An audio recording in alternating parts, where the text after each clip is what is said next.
Bom, então, vamos orar? Pai Santo, nós sabemos, ó Deus, que o Senhor tem controle sobre este mundo. Ó Deus, nós sabemos, Pai, que o Senhor tem seus propósitos com todas as coisas que o Senhor faz na história. E, ó Deus, dá-nos um olhar claro, ó Pai, para que nós saibamos onde nós nos posicionamos nas lutas que temos diante do mundo, diante da história e da geração em que nós vivemos, ó Pai. Pedimos, Senhor, que o Senhor coloque em nosso coração a tua direção, o conhecimento que vem da tua palavra, e, ó Deus, que com isso e com a clareza que a tua palavra nos traz, que nós estejamos mais e mais preparados, ó Deus, para te servir de forma adequada, de uma forma, ó Deus, que a nossa vida de fato esteja entregue no teu reino. Nos abençoe, ó Deus, com a tua bondade, com a aula de hoje, ó Pai, com a direção que a tua palavra nos dá, que, ó Deus, aquilo que é ali dito, ó Deus, nos dê, como eu já pedi, uma clareza, ó Pai, uma direção sobre a nossa realidade, e então, ó Pai, com isso possamos lutar para a tua glória. Abençoe-nos, ó Deus, nessa noite, é a oração que nós te fazemos em nome de Jesus. Amém. Hum, eu vou só um instantinho aqui. Ok. Um, bom, essa é a aula de número 6. Essa é uma aula muito importante. A gente foi construindo algumas coisas até aqui. E essa é uma aula importante porque agora a gente vai completar o quadro, né? Na verdade, a gente viu ali que aconteceram transgressões divinas e humanas, né? Ali em Gênesis 3, em Gênesis 6 também. E essas coisas que aconteceram ali, elas fazem parte do que a gente chama de um prelúdio teológico que vai se desenvolver, então, por todo o restante da escritura. E esses dois episódios que a gente já tratou, né, em Gênesis 3 e Gênesis 6, se junta agora a um terceiro episódio, que é o assunto dessa aula. Hoje a gente vai tratar um pouquinho sobre o acontecimento em Babel, e a gente vai traçar na escritura como os acontecimentos sobrenaturais estão conectados com este momento também.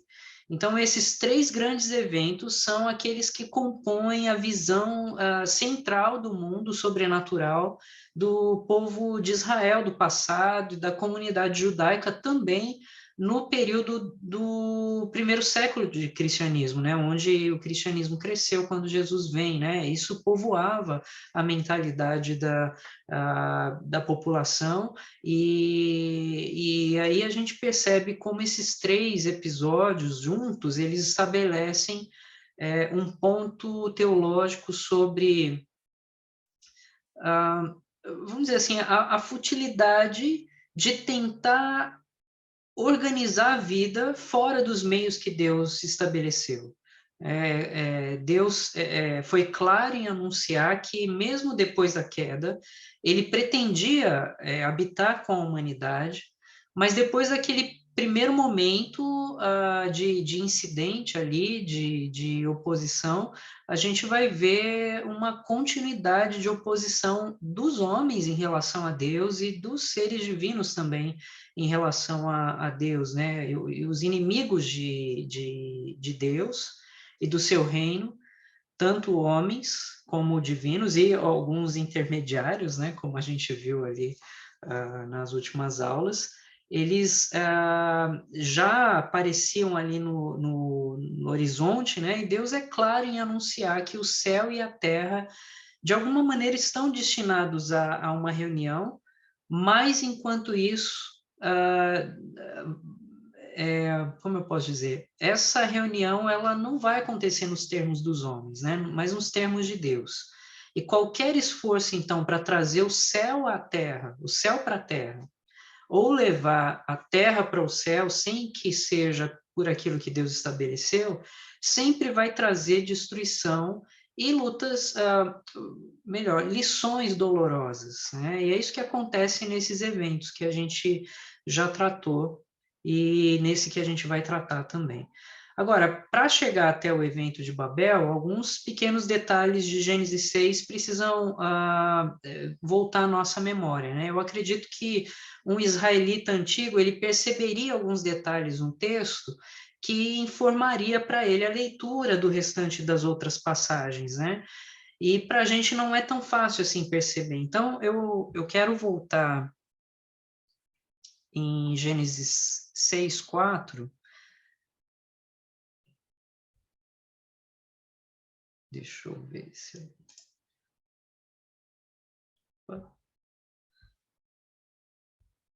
eu acho que eu não estou conseguindo transmitir aqui, só um instantinho.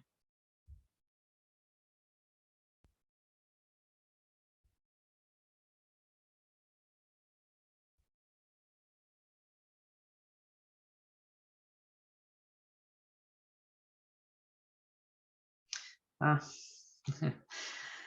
ai, ai, ai. Eu não tinha apertado os botões ali adequados. Ah, já vou transmitir aqui o texto para a gente. Ok. Pronto. Ok. Então, a gente tem ali em Gênesis 6:4 o seguinte. Naquele tempo, havia gigantes, e a gente viu que a palavra é Nefilim, na terra, e também depois, quando os filhos de Deus possuíram as filhas dos homens, as quais lhes deram filhos. Estes foram valentes. A palavra é giborim, valentes varões de renome. A palavra é shem, na antiguidade. Então, o que a gente vê aqui? Essas palavras, elas de alguma forma vão aparecer em vários outros episódios na história do Antigo Testamento, e elas aparecem primeiro em Gênesis 6, ali, meio que dando uma abertura do que elas significam e do por que elas vão aparecer em seguida, né? O que chama atenção é que logo ali, um pouquinho antes dessa história do dilúvio, aliás, da história da Torre de Babel, a gente tem ali um personagem que aparece, o nome é Nimrod.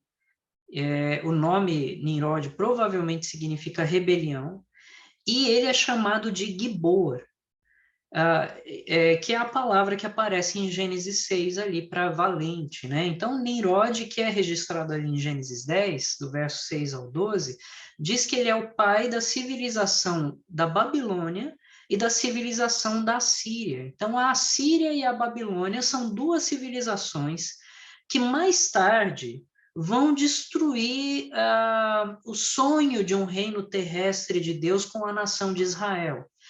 Primeiro com a Síria, desmantelando o reino do norte de Israel e trazendo toda aquela confusão e a divisão, aliás,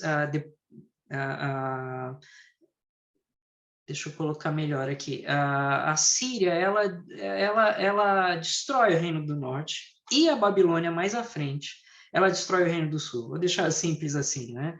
E por causa disso, a descrição de Nimrod, lá em Gênesis 10, e no trecho ali de Gênesis 10 é conhecido como a tabela das nações, é uma ponte teológica entre o que acontece em Gênesis 6 e o próximo evento na Escritura que vai ligar ali toda a história de Israel. Então, ali na frente, o texto diz assim: Cuxi gerou Nimrod, o qual começou a ser poderoso na terra. Foi valente caçador diante do Senhor, daí dizer-se como Nimrod, poderoso caçador diante do Senhor. O princípio do seu reino foi Babel, Ereque, Acade e Calné, na terra de Sinar. Daquela terra saiu ele para a Síria e edificou Nínive, Reobote-Ir e Calá, e entre Nínive e Calá, a grande cidade de Rezém. Então, percebe aí no texto, aparece, foi valente, Gibor, depois Nimrod como poderoso, né? Lá no começo também, o qual começou a ser poderoso é Gibor.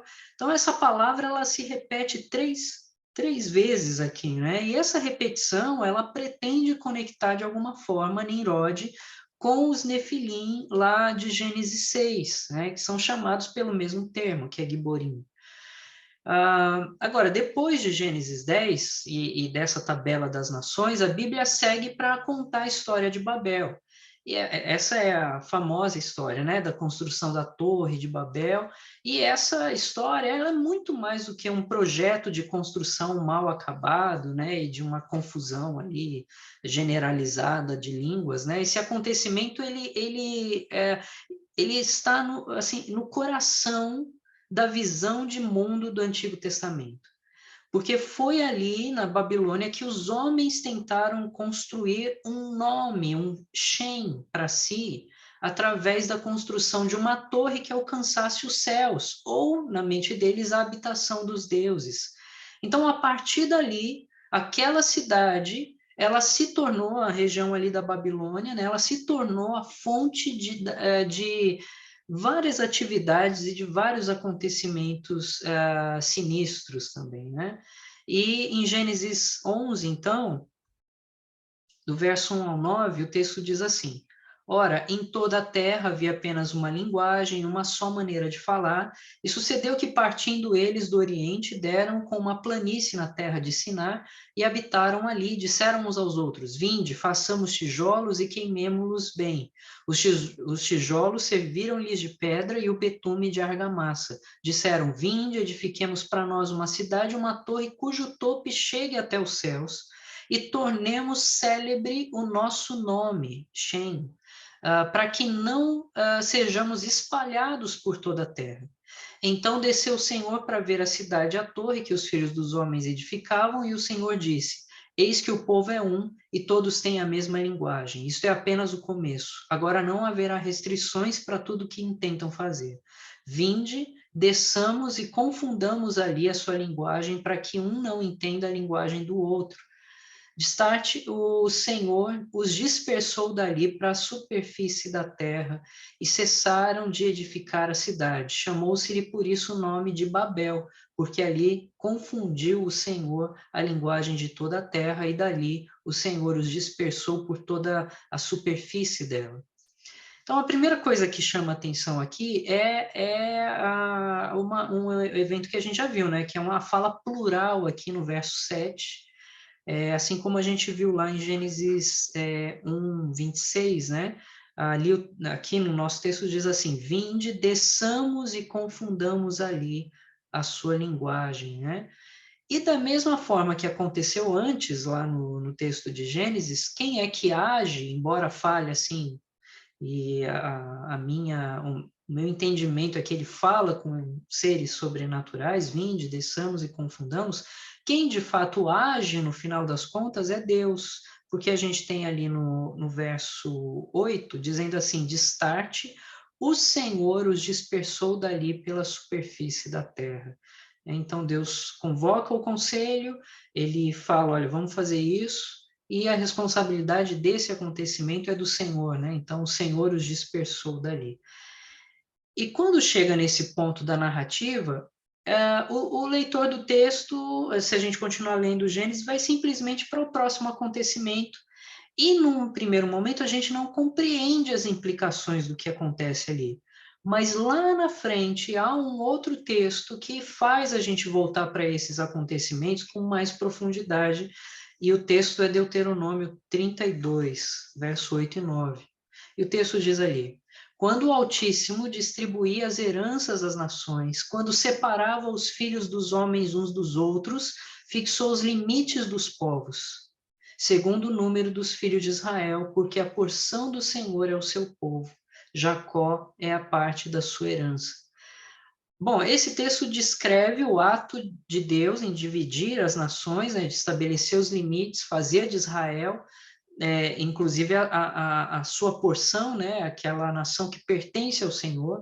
E o que é dito aqui, então, é que Deus, Yahvé, o Altíssimo, o Deus sobre todos os deuses, ele decidiu não ser o Deus das outras nações, enquanto decidiu ser o Deus da nação de Israel. Esse é o contraste que é pretendido aqui no texto. E se você pensar bem, isso não é pouca coisa, né? Já é algo horrível de se imaginar não pertencer à herança de Jacó, ou seja, o Criador que criou o ser humano para ser o seu representante em toda a criação, ele decidiu não se relacionar com seres humanos, com exceção de um povo, que naquela ocasião não existia. Então, as implicações dessa decisão, elas são muito importantes para a gente entender o que vai se desenrolar no Antigo Testamento. Mas há algo mais no texto que, infelizmente, está escondido na maioria das traduções. A maioria das Bíblias em português traduz o fim do verso 8 dizendo de acordo com o número dos filhos de Israel. E essa tradução, ela é baseada no texto massorético, que é a versão da Bíblia organizada por escribas judeus no 6º século depois de Cristo. Então, esse foi o texto base para a maioria das traduções modernas da Bíblia, porque era, até pouco tempo, menos de 100 anos atrás, era o texto mais antigo que a gente tinha em mãos. Então, era o texto que tinha, né? Por isso as nossas traduções vão seguir esse padrão. Agora, em 1947, encontraram lá na região de Qumran, né? O Qumran, a 12 quilômetros de distância de Jericó, 22 quilômetros de distância de Jerusalém, bem próximo, então, vários manuscritos antigos preservados em rolos, né, dentro de uma coleção de vasos em algumas cavernas. E esses textos, de até 400 anos antes de Cristo, tinham vários textos completos do Antigo Testamento, além de outros textos antigos também. E essa coleção dos textos ficou conhecida, então, como os manuscritos do Mar Morto. E a descoberta desses textos serviu para mostrar que o texto que a gente tinha em mãos, eles eram muito bons, eles eram dignos de confiança porque eles preservavam, assim, vamos dizer, 98% de exatidão com aquilo que os textos de 400 a.C. diziam. Mas também havia algumas pequenas mudanças que envolviam algumas questões de interpretação e que foram colocadas, né? Elas foram imprimidas no texto que a gente tinha até então. E uma dessas mudanças envolve o texto de Deuteronômio 32. Então, conforme os manuscritos do Mar Morto, o texto diz o seguinte: quando o Altíssimo distribuía as heranças às nações, quando separava os filhos dos homens uns dos outros, fixou os limites dos povos, segundo o número dos filhos de Deus. No texto, então, lá antigo diz Bene Elohim, né, dos filhos de Deus, e não Bene Israel, dos filhos de Israel.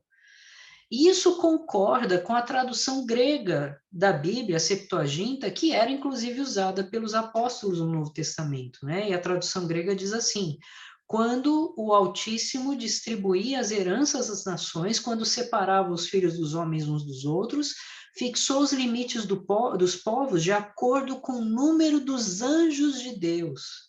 Então, ali não fala filhos de Deus, mas traduz como anjos de Deus, sabendo então que se trata de seres sobrenaturais, pelo menos a tradução reforça isso, né?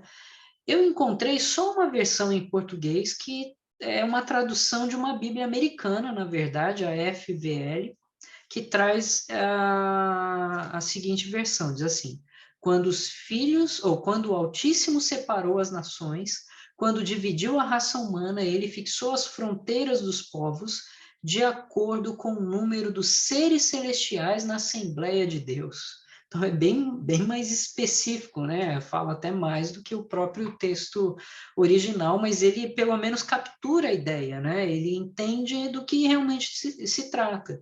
E o que é importante perceber é que, assim, você não precisa nem de informações técnicas para saber que essas traduções que eu mostrei, essa leitura antiga, ela é melhor do que traduzir como filhos de Israel. E o raciocínio é simples. Deuteronômio 32, verso 8 e 9, se você olhar ali no contexto, ele claramente se refere aos eventos da Torre de Babel.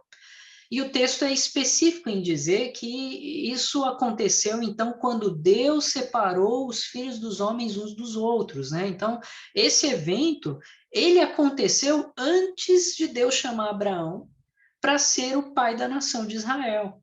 Ou seja, isso significa que as nações da terra, elas foram divididas em Babel antes que Israel existisse. Então não faria nenhum sentido Deus dividir as nações de acordo com o número dos filhos de Israel, se não havia nenhum Israel ainda.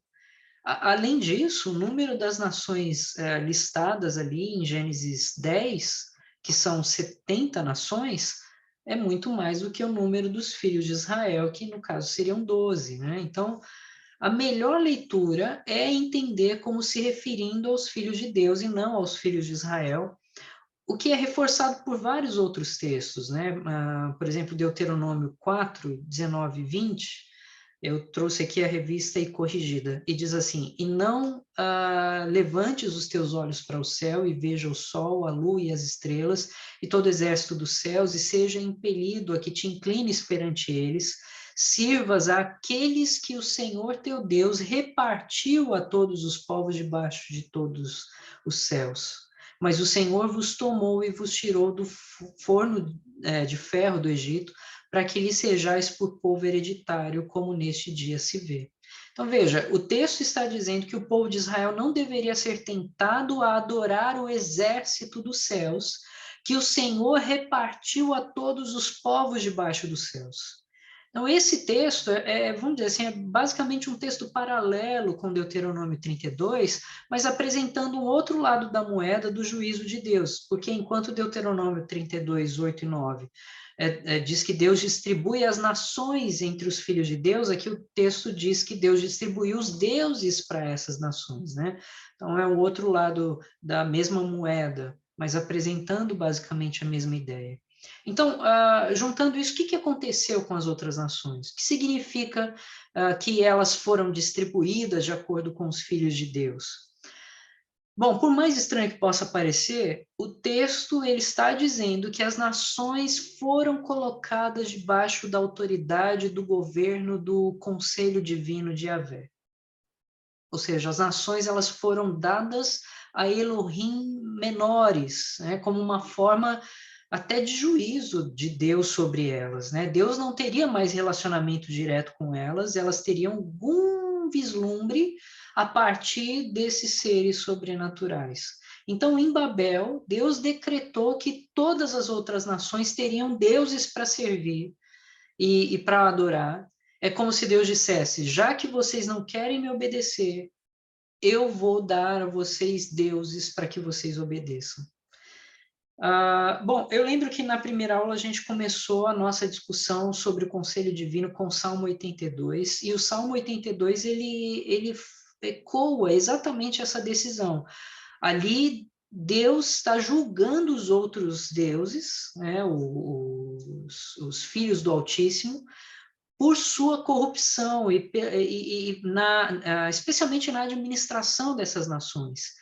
E eu quero retomar esse texto para que a gente veja os links agora, né? Então, Salmo 82, ele diz assim: Deus assiste na congregação divina, no meio dos deuses estabelece o seu julgamento.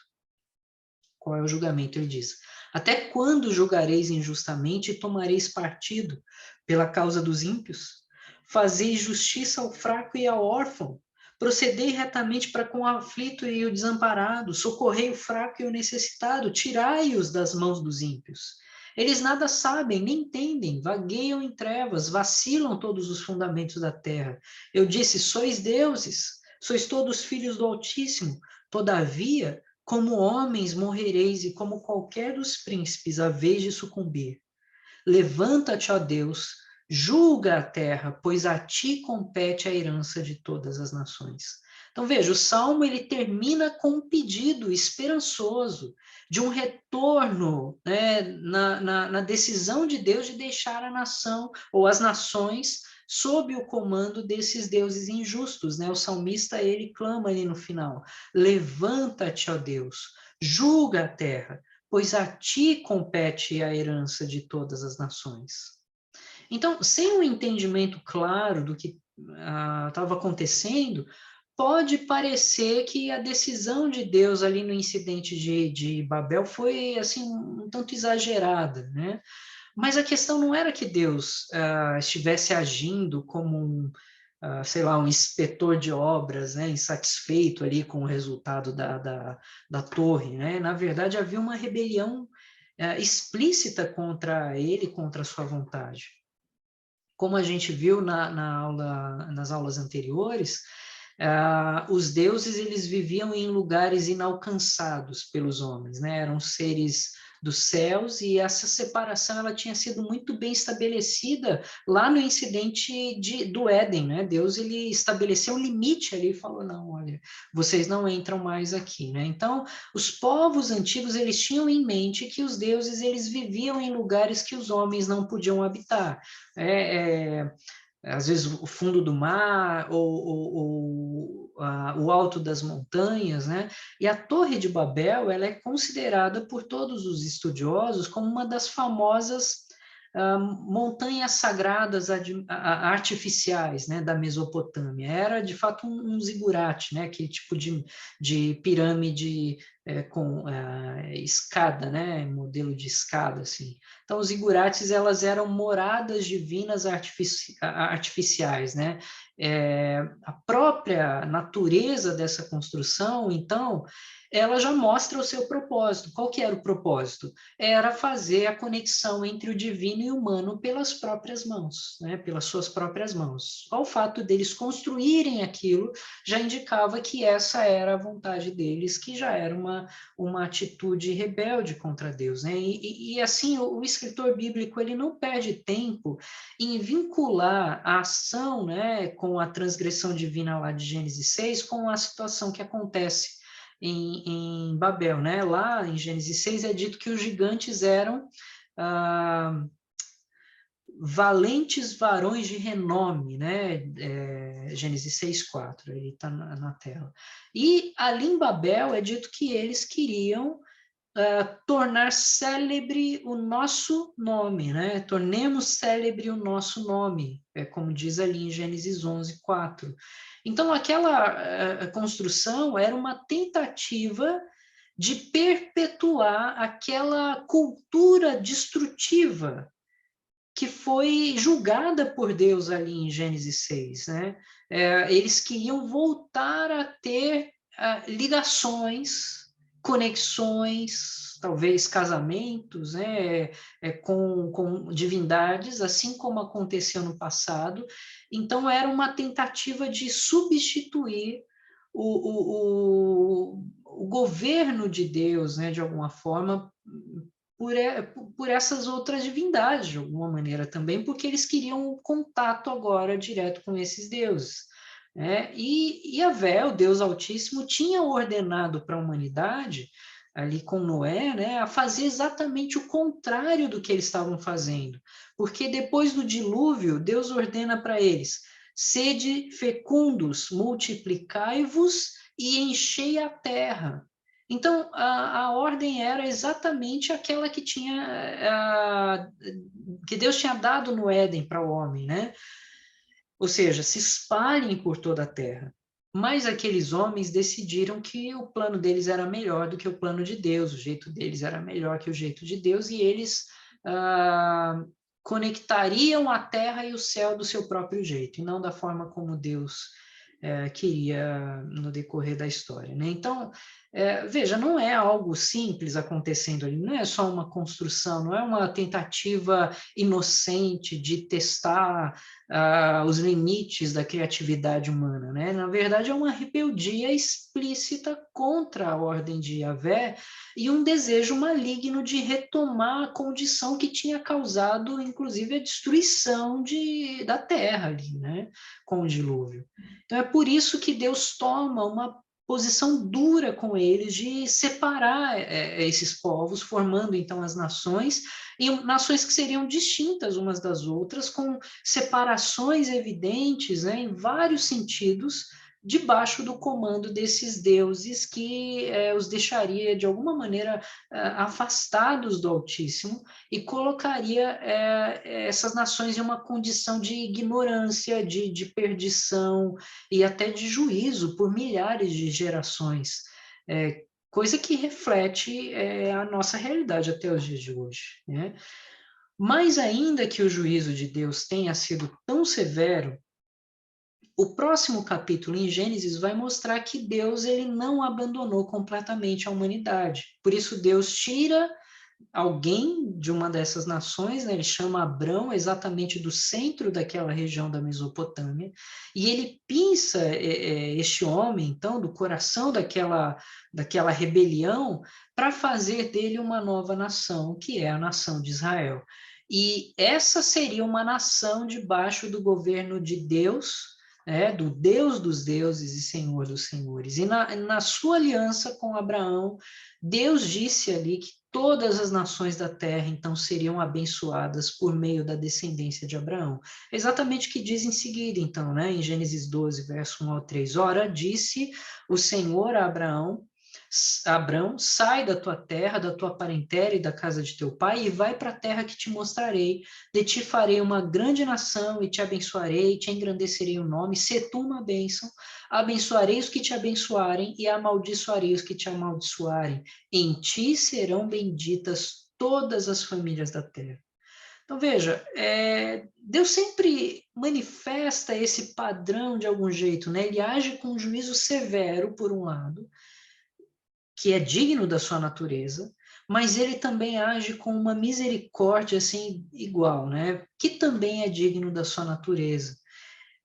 Quando tudo parece perdido, Deus tem um jeito de continuar seu plano e trazer a humanidade para si, né? É isso que Deus sempre mostra, né? Então, logo após essa decisão de punir as nações, Deus começa a criar uma nação para ser dele, por meio da qual ele abençoaria todas as outras nações da terra.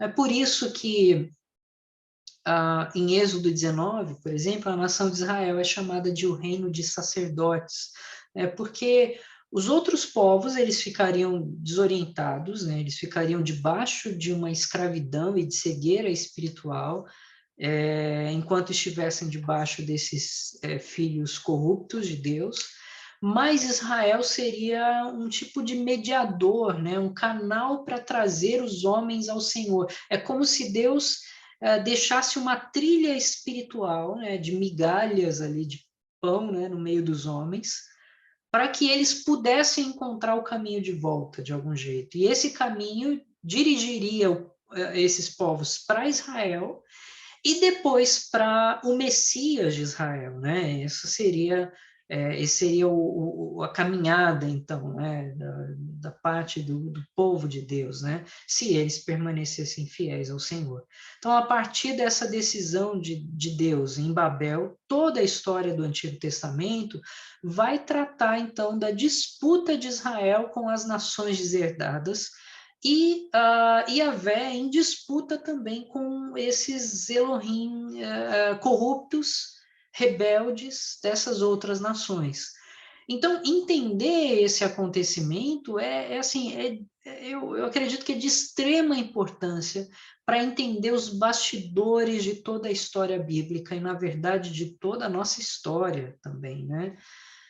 Bom, o que eu apresentei até aqui pode ser considerado a lente teológica através da qual um israelita do passado ele via a sua própria nação em relação às outras nações e o seu Elohim, Yahvé, o seu Deus, em relação aos Elohim das outras nações, né? Agora, por definição, Yahvé é superior, né? Ele é o Elion, o Altíssimo, que é o título usado, inclusive, ali em Deuteronômio 32.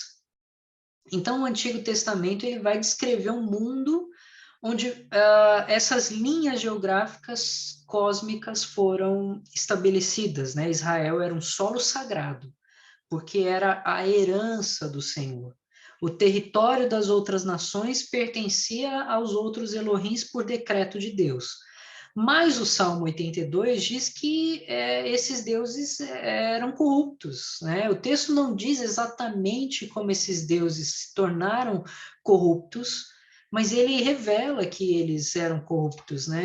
E textos como Deuteronômio 4, 19 e 20, Deuteronômio 17, verso 3, Deuteronômio 29, verso 26, e Deuteronômio 32, 17, mostram que esses Elohim, eles não deveriam ser cultuados pelos israelitas e que eles não deveriam, os israelitas, ter qualquer relação com eles. Então, essa perspectiva geográfica cósmica vai explicar para a gente várias passagens na Escritura e vai nos dar também um cenário teológico bastante dramático, né? Tendo esse ponto estabelecido, a gente vai ver que muitas coisas vão fazer sentido nos próximos estudos. Mas eu quero ilustrar aqui com alguns exemplos que são curiosos, né? Fascinantes, talvez, né? Por exemplo, a situação de Davi, né? Depois de receber a unção de Samuel e de ter vencido o gigante Golias, Davi ele passa bastante tempo da sua vida tentando escapar da fúria de Saul, que era o rei de Israel. E durante o seu tempo de fuga, Davi ele teve que ir para um território fora dos limites de Israel. E em uma das ocasiões, Davi ele encontra Saul numa situação bem vulnerável, e ele poderia ter matado Saul ali, o seu perseguidor. E nessa situação, o texto diz o seguinte, é 1 Samuel 26, verso 17 ao 19, diz assim: Então reconheceu Saul a voz de Davi e disse: Não é a tua voz, meu filho Davi. Respondeu Davi: Sim, a minha, ó rei, meu senhor. Disse mais: Por que persegue o meu senhor assim seu servo? Pois que fiz eu? E que maldade se acha nas minhas mãos? Ouve, pois, agora, te rogo, ó rei meu senhor, as palavras de teu servo. Se é o Senhor que te incita contra mim, aceite ele a oferta de manjares. Porém, se são os filhos dos homens, malditos sejam perante o Senhor, pois eles me expulsaram hoje para que eu não tenha parte na herança do Senhor, como que dizendo, vai, serve a outros deuses. Então, veja, a maior angústia de Davi, conforme o texto diz, não era propriamente a perseguição de Saul, mas que ele tinha sido expulso e impedido de participar da herança do Senhor, que é, inclusive, a mesma linguagem lá utilizada em Deuteronômio 32, que diz que Jacó, né, o Israel, é a herança do Senhor. E Davi diz que era como se ele tivesse sido forçado a servir a outros deuses. Então, veja, Davi ele não ignora o fato de que Deus criou os céus e a terra, que ele pode estar em todo lugar, mas na mente dele, ser expulso de Israel significava não poder servir e adorar ao Senhor. Davi ele não pode adorar como deveria se ele não estivesse no terreno sagrado. E porque as terras fora de Israel pertenciam a outros deuses, ele era como o sentimento dele era como se ele tivesse se tornado forçado a adorar outros deuses. Claro, Davi não fazia isso, mas esse era o sentimento que ele tinha por ser expulso de alguma forma da sua terra, que era um terreno sagrado, era de fato, o domínio de Yahvé. Outra história curiosa que ilustra essa visão geográfica é a história de Naamã, que era comandante do exército da Síria, um país que ficava ali na fronteira norte de Israel. E Naamã ele tinha lepra, né, e de acordo com o segundo livro dos Reis, capítulo 5, pela sugestão de uma serva israelita, Naamã ele decide ir lá procurar o profeta Eliseu para receber a cura da sua condição. Então ele viaja para Israel, mas Eliseu ele nem sai para falar com ele pessoalmente, ele envia um mensageiro para dizer a esse comandante que ele deveria se lavar 7 vezes no Rio Jordão se ele quisesse ser curado. E esse comandante ele se sente insultado com isso, né? Naamã ele até resiste num primeiro momento por causa disso, porque ele não foi recebido. Mas depois ele cede, né, ao pedido por encorajamento de um dos seus servos, e na saída do banho, da 7ª volta, né, para o rio, Naamã ele estava ali miraculosamente curado. Então, Naamã ele procura finalmente o profeta, que dessa vez decide falar com o comandante sírio, né, com Naamã, e o contexto, esse é o contexto, na verdade, do texto que vem a seguir, que é segundo o livro dos Reis, capítulo 5, de 15 a 19, que diz assim: voltou ao homem de Deus, ele e toda a sua comitiva, veio pôs-se diante dele e disse: eis que agora reconheço que em toda a terra não há Deus senão em Israel. Agora, pois, te peço, aceites um presente do teu servo. Porém, ele disse: tão certo como vive o Senhor, em cuja presença estou, não o aceitarei. Instou com ele para que o aceitasse, mas ele recusou. Disse Naamã: se não queres, peço-te que ao teu servo seja dado levar uma carga de terra de 2 mulos, porque nunca mais oferecerá este servo holocausto nem sacrifício a outros deuses, senão ao Senhor, senão a Yahvé. Nisto, perdoe, Yahvé, o teu servo, perdoe o Senhor, o teu servo, quando o meu Senhor entrar na casa de Rimom para lhe adorar, e ele se encosta na minha mão, e eu também me tenha de encurvar na casa de Rimom, quando assim me prostrar na casa de Rimom, nisto perdoe o Senhor a teu servo. E Eliseu lhe disse: vai em paz. Então, veja que curioso, né? Essa breve viagem até Israel é onde ele encontra o profeta do Senhor, né, de Yahvé, e esse encontro, a cura dele, esse encontro muda completamente a fé de Naamã. Dali em diante, ele só vai fazer culto a Deus, a Yahvé. Mas como é que ele poderia manter esse voto se ele tinha que retornar para a Síria? Bom, simples. Ele pede para levar uma carga de terra para casa. Porque Naamã entende que a terra de Israel era um solo que pertencia a Yahvé. Então, Naamã ele leva um punhado da terra que pertence a Yahvé para adorar ao Senhor ali, mesmo que ele estivesse debaixo do domínio do Deus Rimon. Então, a Bíblia não nos diz se Naamã foi para casa e espalhou a terra em algum dos cômodos. A gente não sabe como é que ele cumpriu esse voto de acompanhar também o rei ali, né, da Síria, indo ao templo de Rimon. Quem sabe ele carregava a terra, né, em uma bolsa como um sinal da sua lealdade a Yahvé. Bom, a única coisa que a gente sabe é que aquele montante de terra era uma afirmação teológica. Ele era o meio pelo qual Naamã mostrou a sua fé e manteve o seu compromisso com o verdadeiro Deus. Bom, outra passagem no Antigo Testamento que presume a visão de mundo ali de Deuteronômio 32 é o texto de Daniel 10. Ali a gente tem a visão do profeta Daniel, que vê um homem vestido de linho, e ele descreve esse homem dessa forma. O seu corpo era como berilo, o seu rosto como um relâmpago, os seus olhos como tochas de fogo, os seus braços e os pés brilhavam como bronze polido, e a voz das suas palavras era como estrondo de muita gente. Então, a gente já viu que todo esse brilho, né, descrito ali no texto, ele tem a intenção de apontar para um ser divino. Essa figura, então, ela é uma figura radiante, né? Ela não é identificada na passagem aqui, mas a partir do verso 12, essa figura começa a falar diretamente com Daniel, dizendo o seguinte, dos versos 12 ao 14, diz assim: então me disse, não temas, Daniel, porque desde o primeiro dia em que aplicaste o coração a compreender e a humilhar-te perante o teu Deus, foram ouvidas as tuas palavras, e por causa das tuas palavras é que eu vim. Mas o príncipe do reino da Pérsia me resistiu por 21 dias.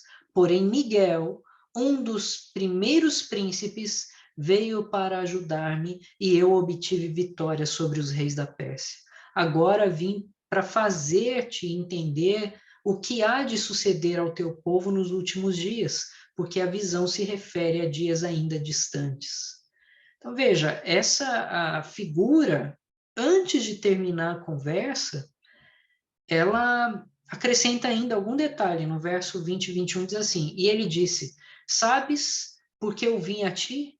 Eu o tornarei a pelejar contra o príncipe dos persas, e saindo eu, eis que virá o príncipe da Grécia. Mas eu te declararei o que está expresso na escritura da verdade, e ninguém há que esteja ao meu lado contra aqueles, a não ser Miguel, vosso príncipe.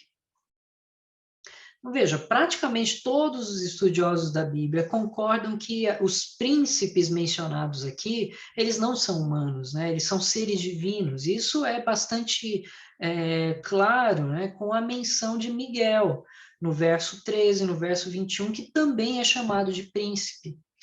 E mais à frente, em Daniel capítulo 12, no verso 1, o texto diz assim: Nesse tempo se levantará Miguel, o grande príncipe, o defensor dos filhos do teu povo, e haverá tempo de angústia, qual nunca houve, desde que houve nação até aquele tempo. Mas naquele tempo será salvo o teu povo, porque todo aquele que for achado, será salvo o teu povo, todo aquele que for achado inscrito no livro.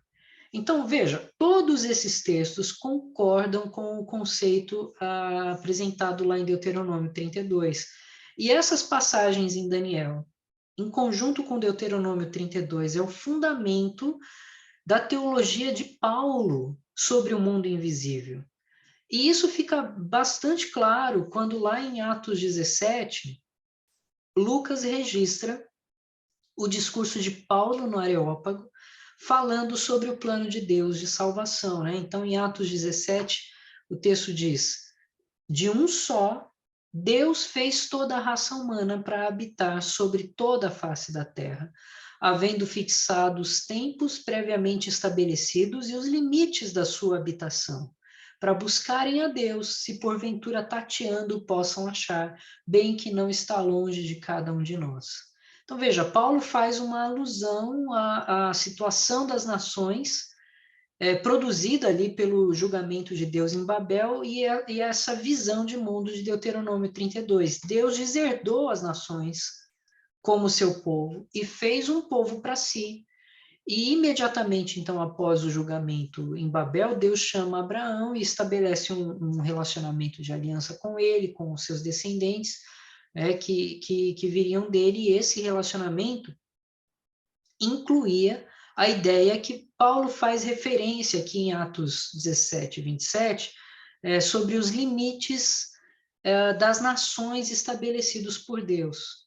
E, na verdade, a lógica de Paulo para o seu próprio ministério era que a intenção de Deus era reivindicar todas as nações para si e restaurar o propósito original do Éden.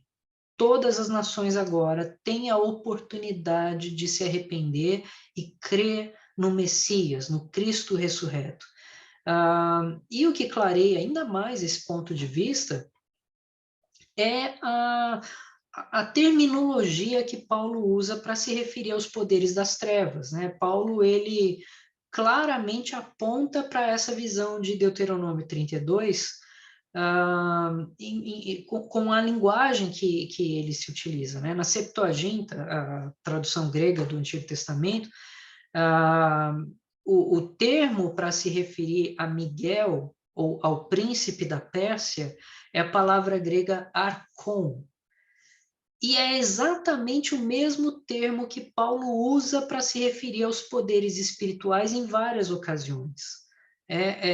Por exemplo, é o termo que Paulo usa para se referir aos poderosos dessa época. Lá em 1 Coríntios 2, Paulo diz: entretanto, expomos sabedoria entre os experimentados, não porém a sabedoria deste século, nem a dos poderosos, arconton, desta época, que se reduzem a nada, mas falamos a sabedoria de Deus em mistério, outrora oculta, a qual Deus pré-ordenou desde a eternidade para nossa glória, sabedoria essa que nenhum dos poderosos arconton deste século conheceu, porque se a tivessem conhecido, jamais teriam crucificado o Senhor da glória.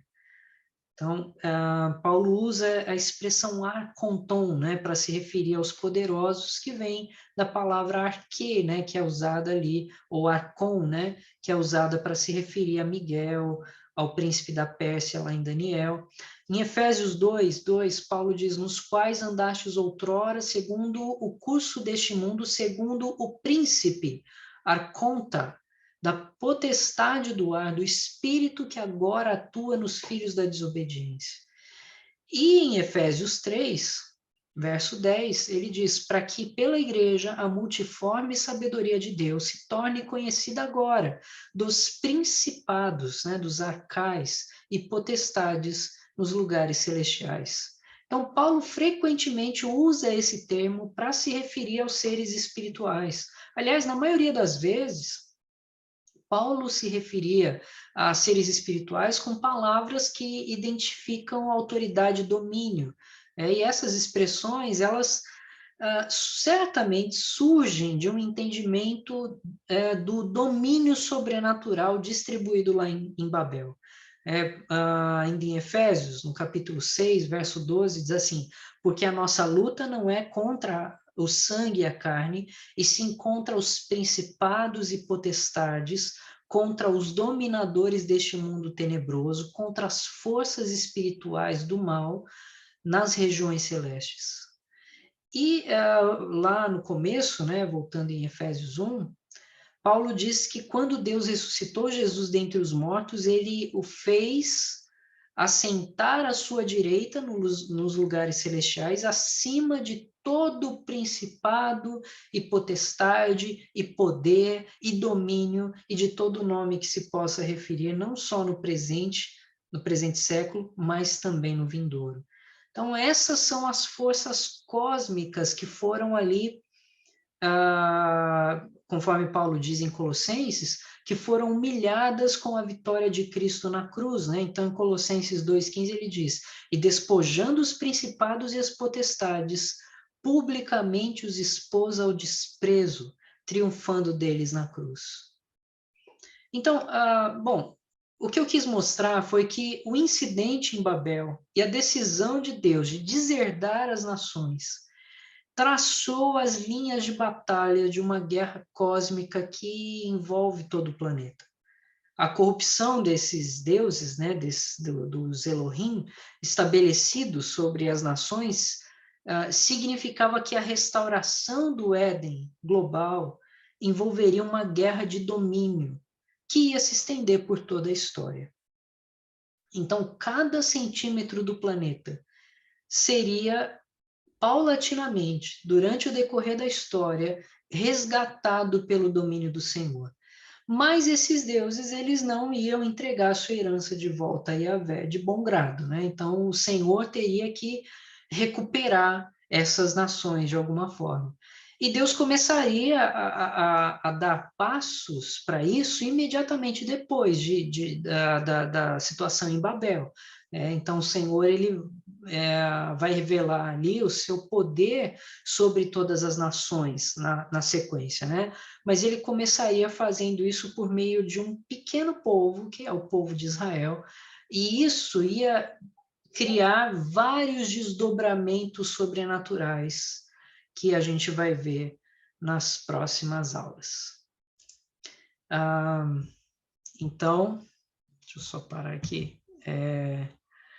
Hoje é isso. E a gente tem agora o nosso tempinho aí de dúvidas, de perguntas, se vocês tiverem alguma.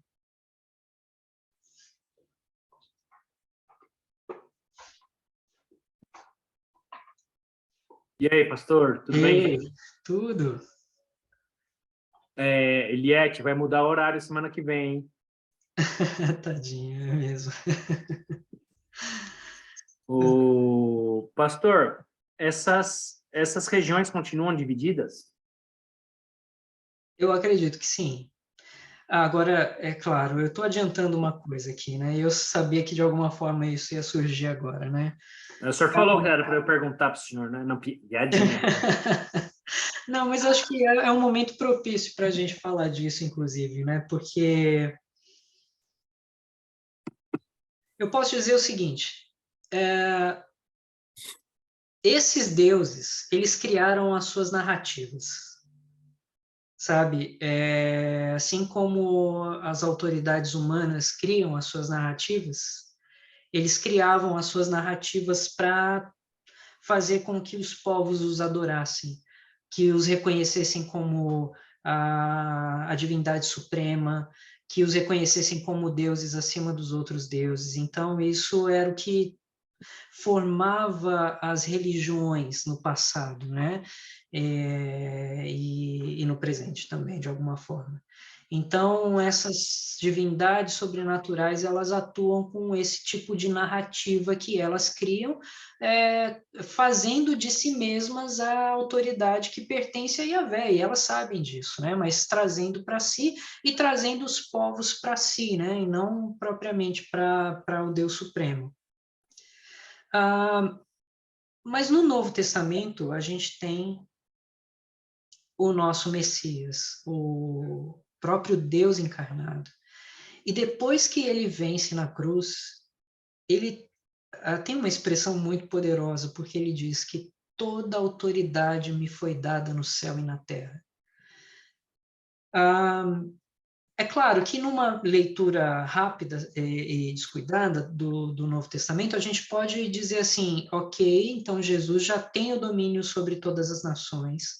De alguma forma, ele cumpre ali o pedido do Salmo 82, né? Ó Senhor, traga as nações para si.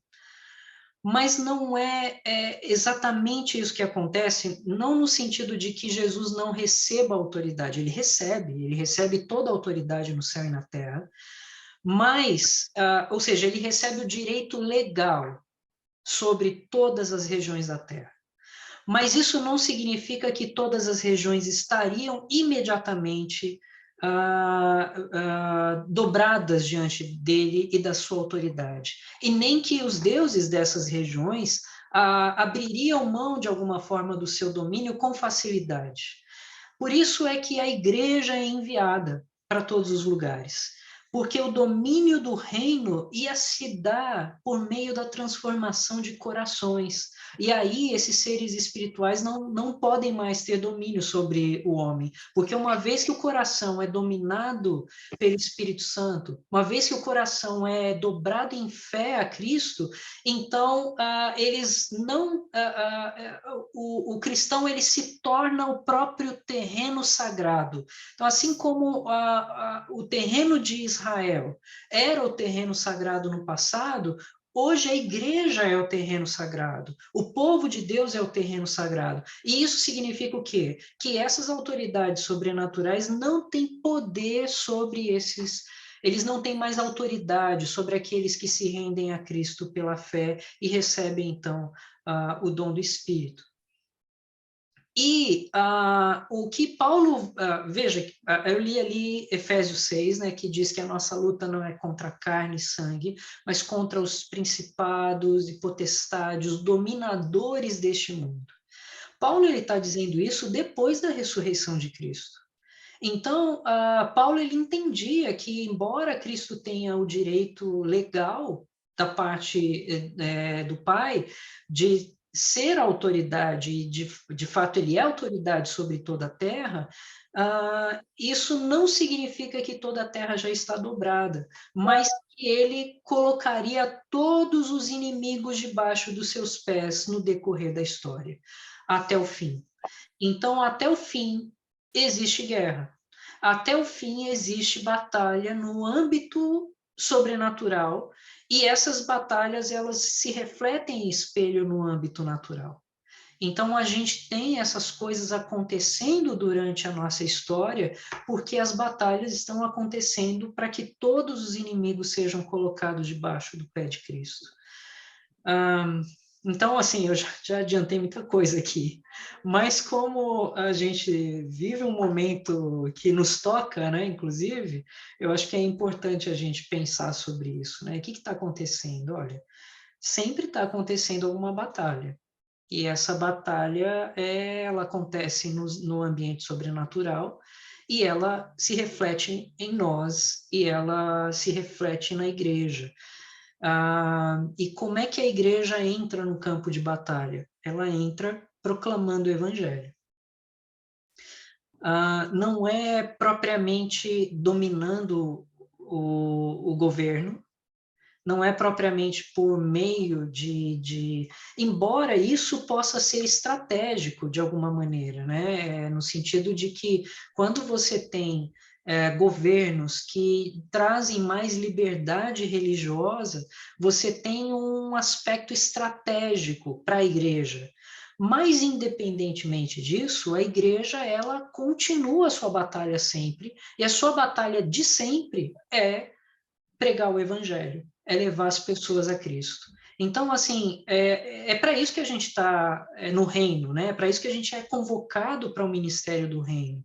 É para isso que a gente é chamado para ir para todo lugar e onde a gente está, a gente proclamar dessa verdade, porque esse é o domínio, né? Essa é a medida do domínio daquele que é rei por direito de toda a terra, mas que ele não domina por força física, mas por força espiritual, por força da fé, né? Então, sabe, eu acho que é tão importante a gente falar sobre essa história toda aqui, dessas aulas que eu estou tratando agora, especialmente dessa aula em particular, porque acho que a igreja, ela perde um pouco a noção disso. A igreja, ela começa a se voltar muito para suas necessidades, que são dignas, são verdadeiras, né? Mas muito de pensar assim no que ela é como igreja, no sentido de fazer o seu culto, de ter as suas reuniões e tal. Isso é digno, isso é correto, mas não é para isso somente que a gente é chamado. Isso é uma parte e talvez nem seja uma. Olha, eu não quero falar coisa errada. Eu quero dizer o seguinte: essa é uma parte importante, mas ela não é tudo, nem de longe, né? Há uma parte muito importante da nossa jornada e a parte de importância que recai sobre todos nós é o anúncio, né? A proclamação da autoridade de Cristo para vencer essas autoridades sobrenaturais, né? Então, assim, há uma grande discussão sobre, mas o que fazer então? A gente tem que fazer uma nação cristã? Eu não sei como isso se desenvolve exatamente, assim, a gente já teve momentos em que nações foram mais cristãs, inclusive aqui, né, onde a gente mora, e a gente tem sempre esses altos e baixos assim na história. E nesses altos e baixos, o que eu tenho certeza que acontece são disputas de terreno, disputas sobrenaturais que, obviamente, envolvem ideologias, envolvem doutrinas, né? Envolvem proclamação de narrativas, né? E a proclamação, por outro lado, da verdade do evangelho. Então, quando a igreja começa a se calar e começa a voltar para si mesma, as narrativas demoníacas começam a tomar força. Quando a igreja começa a repensar sua posição e proclamar para fora de si mesma, as narrativas demoníacas começam a perder força e as nações elas começam a se tornar mais cristãs, né? Então esses foram os movimentos que a gente viu na história. Isso foi o movimento na Reforma Protestante, isso foi o movimento no século XIX, no século XX, inclusive, que foi o maior período missionário da história, foi o século XX. E ali a gente viu nações se fortalecendo no cristianismo, né? Nesses movimentos históricos e governos, inclusive, se tornando mais cristãos e trazendo com isso muito benefício para o mundo, né? Para a sociedade, muito avanço para a sociedade também. Mas hoje a gente vê assim um caminho meio perdido nisso. E por que que eu acho meio perdido? Porque a igreja, ela perdeu um pouco o foco daquilo que ela tem que fazer. E ela começou a colocar muito foco em outras coisas, que não deixam de ser importantes, mas elas não são tudo. E aí, quando a gente se volta para nós mesmos, né, a gente se fecha nos limites do nosso terreno, a gente não traz o impacto vitorioso do reino para a sociedade, né? Então, eu não sei, talvez isso traga uma reflexão para a gente, assim, sobre o que a gente está pensando como igreja, né? E o as igrejas do nosso país estão pensando como igreja. Eu não sei, entende? Eu estou olhando aqui do ponto de vista humano, Uhum. tentando encontrar respostas. Não sei o que Deus vai fazer com tudo que tem acontecido nos nossos dias aqui, inclusive em relação ao Brasil. Mas uma coisa é certa, é no momento do aperto, e nem sempre porque o povo é infiel a Deus, e nem sempre porque o povo é infiel à missão, mas Deus utiliza de momentos de aperto para que o povo se espalhe, para que o evangelho ele realmente seja proclamado com mais vigor. Então a gente viu isso lá no primeiro século, com a perseguição do Império Romano sobre os cristãos e como o cristianismo explodiu. A gente viu na Reforma, com perseguição e o cristianismo explodindo. E a gente viu ali, no período do Iluminismo também, uma volta à responsabilidade da igreja com missões e o cristianismo explodindo. Então, não sei, talvez agora as ideologias marxistas, né, socialistas, elas sejam, sem dúvida, elas são uma forma de perseguição à fé cristã, e talvez essa perseguição à fé cristã seja um instrumento de Deus para que o evangelho seja proclamado com vigor, né? E eu acho que a gente precisa falar mais sobre isso e despertar mais o nosso coração para isso também, né? Então, foi uma resposta bem longa, mas acho que eram coisas que, assim, estava engasgado aqui, eu não tinha falado para ninguém ainda, né? Pelo menos do fim de semana para cá, né? Mas coisas que têm rondado, assim, o meu pensamento, sabe? O que a gente faz agora? Ora, a gente faz o que a gente deveria fazer sempre, prega a salvação em Cristo Jesus.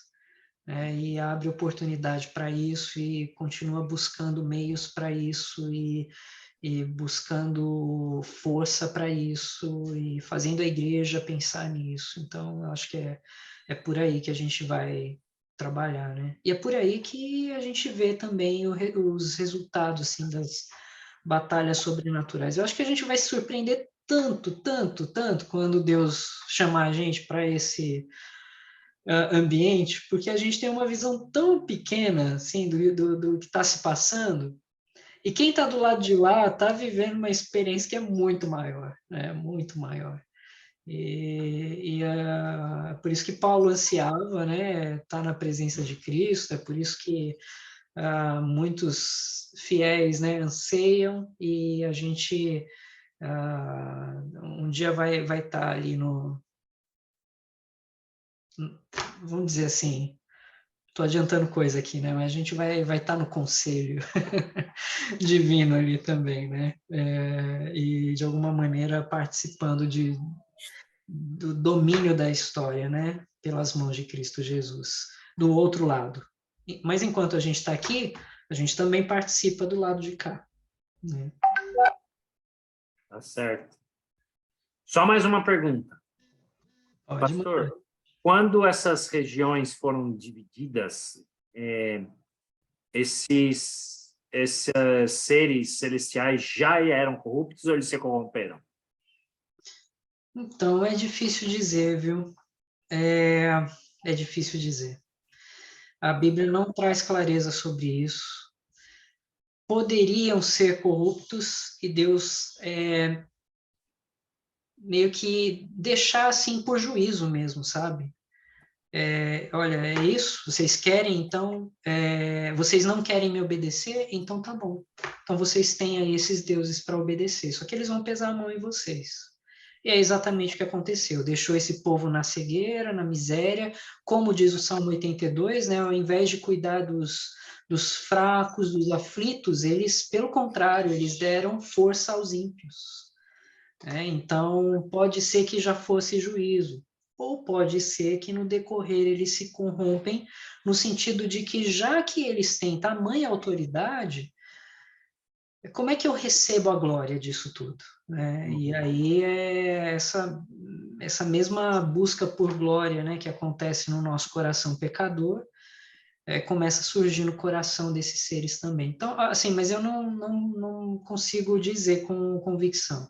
Talvez se a gente buscar nos textos extra-bíblicos, né, mais antigos, a gente consiga encontrar alguma coisa lá, mas eu não me recordo de nada, assim, que possa responder a essa pergunta, sabe, com clareza. Eu acho que tanto faz, né? A questão é que eles se tornaram corruptos de qualquer forma, né? E levaram os povos à corrupção. Agora, a gente vê uma diferença, né? Isso que eu acho curioso. Eu estou falando uma coisa minha aqui, tá? A diferença é a seguinte: há povos que, apesar de estarem debaixo de autoridades sobrenaturais corruptas, eles ainda desfrutaram de uma vida não tão miserável, enquanto outros povos viveram vidas miseráveis, né? Então, assim, eu tenho convicção de que há níveis de corrupção, assim como há níveis de corrupção no homem também, né? Há seres humanos que se entregam à corrupção, ao pecado de uma forma assombrosa, assim, coisa que a gente não consegue imaginar, entender. E há seres sobrenaturais nos seus níveis de corrupção. Então, eu vou dizer uma bobagem aqui, mas por favor, meçam as minhas palavras, né? Há uns caras que são até legais, assim, de algum jeito, mas são rebeldes contra Deus. Mas eles são rebeldes no sentido de que, assim, criaram essa situação para si, não tem retorno, são inimigos de Deus e do seu povo, mas, assim, talvez não sejam tão ruins quanto outros. Eu meço minhas palavras, tá? Não estou dizendo assim, ó, tem cara legal, não é bem nesse sentido, né? Mas assim, é que se em comparação entre um e outro, pode ser que um seja menos corrupto e o outro mais, né? E esse menos corrupto pode ter levado os povos debaixo do seu domínio a uma condição diferente, né? Ou talvez seja uma bobagem da minha percepção, talvez haja um nível de corrupção nesses povos que não seja tão visível, mas ele existe em um nível mais, vamos dizer assim, mais emocional, mais debaixo dos panos mesmo, né? Eu penso, sei lá, vamos pensar no Japão. Você tem uma sociedade bem estruturada ali, você tem uma sociedade que, assim, é possível ter uma vida, humanamente falando, digna, mas a níveis de corrupção na cultura japonesa, especialmente quanto à imoralidade sexual e coisas assim, que, assim, são absurdas, vão num nível que a gente não entende, assim, é coisa que vai para além daquilo que a gente imagina, sabe? Então, tem coisas debaixo da superfície ali que levam o homem a uma miséria espiritual, né? Então, é difícil. O que eu quero dizer é que, assim, esses seres, eles não estão no mesmo patamar, né? Há mais fortes, menos fortes, há piores e menos piores, né? Vamos colocar assim. Então, evitem a minha frase lá do cara legal, né? Aos menos piores. Mas ainda assim são inimigos de Deus, inimigos do seu povo, né? E eles vão fazer de tudo para que o domínio de Cristo não aconteça, né? Enquanto eles puderem, para que eles ainda tenham os privilégios que eles têm na história, né? Porque eles sabem que no fim já era, né? Para eles. Então, é melhor manter enquanto podem, né? Se manterem no poder enquanto podem, não importa os meios para isso. E é bem parecido com o que acontece entre os homens, né? É. Então é isso. É igual aquele ditado: por fora bela viola, por dentro pão bolorento. Exato, exato. E é engraçado que você vai ver especialmente no passado, né, nas culturas antigas, há muita imitação dos povos antigos em relação às coisas de Yahvé, né, do Ser Supremo. Então você tem na cultura dos outros povos coisas que você fala, poxa, mas isso aí eu vejo na Bíblia, né? Poxa, mas isso aí eu já vi no texto tal, né? Até seres parecidos, né? Ambientes, templos e tal, muito assim conectados. Por quê? Porque eles estão pegando algo da realidade que eles conhecem, algo que é fatual, né? Verdadeiro, e eles estão transformando a sua própria imagem, né? Ou tornando aquilo no seu modelo. Então, assim, há os mitos da Babilônia, né? Há os deuses ali, e os cultos, né? Que às vezes são parecidos, mas algumas vezes são extrapolações, que as formas lembram algumas coisas da escritura, mas que os personagens são diferentes, né? Então, tudo isso a gente tem, é por isso que eu falo que é uma guerra de narrativas, né? No passado, né? Sobre a realidade, seja a realidade física, seja a realidade espiritual, né? E o que a gente tem, graças a Deus, pela Escritura, é a verdade da verdade, né? É aquilo que diz assim, ó, sabe tudo isso aí que vocês estão vendo? A realidade é essa aqui, né? É isso aqui que é o que aconteceu.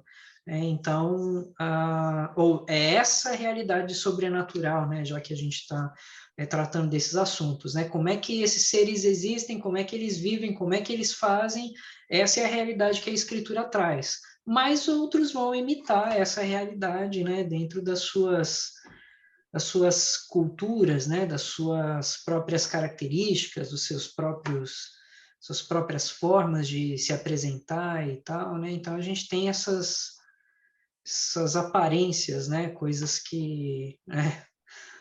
Como é que é? Por fora bela viola, por dentro pão bolorento. Né? A gente tem essas aparências bonitas, né? Que até parecem mesmo as coisas que vêm de Yahvé, mas que estão contrários a Deus e rebeldes contra Deus. Né? Eu vejo que hoje eu adiantei um monte de coisa. Mas tá bom, eu acho que era isso aí que era importante falar. Eu estava meio que engasgado aqui também.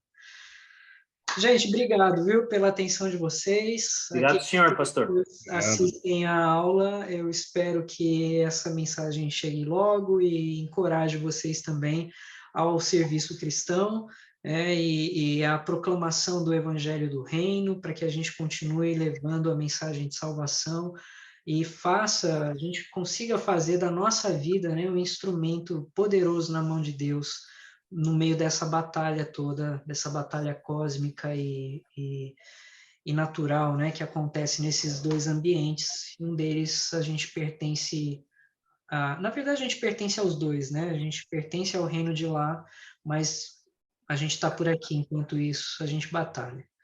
Tá bom? Então Deus abençoe, que Deus dê a vocês uma ótima noite. Eu espero vê-los ainda essa semana, se Deus quiser. Também. Obrigado. Boa noite. Boa Obrigado, noite. pessoal. Tchau. Boa Pode noite. dormir agora, Boa Eliette. noite.